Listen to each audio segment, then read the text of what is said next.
अस्सलाम वालेकुम। आज मैं ज़बरदस्त पिंक टी तैयार करूँगी जो एक एनर्जी ड्रिंक भी है बच्चों और बड़ों के लिए। और इसमें जो चीज़ें इस्तेमाल करते हैं वो बेसिकली ज़ुकाम के कहवे में भी इस्तेमाल होती हैं, जिसमें दालचीनी, सौंफ, बड़ी इलायची, छोटी इलायची और बादियान के फूल वगैरह शामिल हैं। और इसमें जो आपने पत्ती यूज़ करनी है वो कहवा नहीं लेना, वो पिंक टी यूज़ करनी है, पिंक टी के नाम से लेंगे। अब हम एक पैन लेंगे, उसमें 3 से 4 कप पानी शामिल करेंगे। अब इसको हम अच्छे तरीके से बॉईल करके, तो इसमें जो चीज़ें हैं, 3 अदद बड़ी इलायची ली हैं और 4 से 5 अदद छोटी इलायची, 3 बादियान के फूल, 5 लौंग और 2 टेबलस्पून सौंफ और दालचीनी का मैंने पाउडर डालकर इस्तेमाल किया है।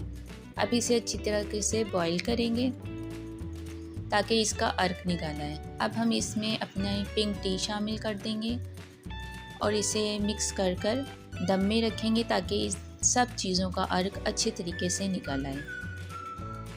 अब तकरीबन हमारी हर चीज़ अपना अर्क निकल गया है चीज़ों में से।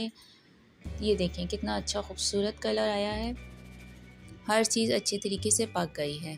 अब हम इसमें खूब ठंडा पानी डालेंगे या इनके क्यूब्स में डालकर अच्छी तरह इसको फेंटेंगे ताकि इसका कलर निकल आए। ये देखिए कितना खूबसूरत कलर निकला है हमारे कहवे का। अब हम अपनी पिंक टी तैयार करेंगे। 1 से 1.5 कप दूध डाला है और इसमें चीनी मिक्स करके पका लेंगे दूध को। और इसमें हस्बे ज़रूरत जो कहवा है अब अपना शामिल करके पिंक टी तैयार कर लेंगे। और ये हमारी ज़बरदस्त सी पिंक टी रेडी हो गई है। विदाउट फूड कलर ये कहवा तैयार किया है। आप इसे बनाकर 1 महीने के लिए सेव कर सकते हैं और इसे इजीली यूज़ कर सकते हैं।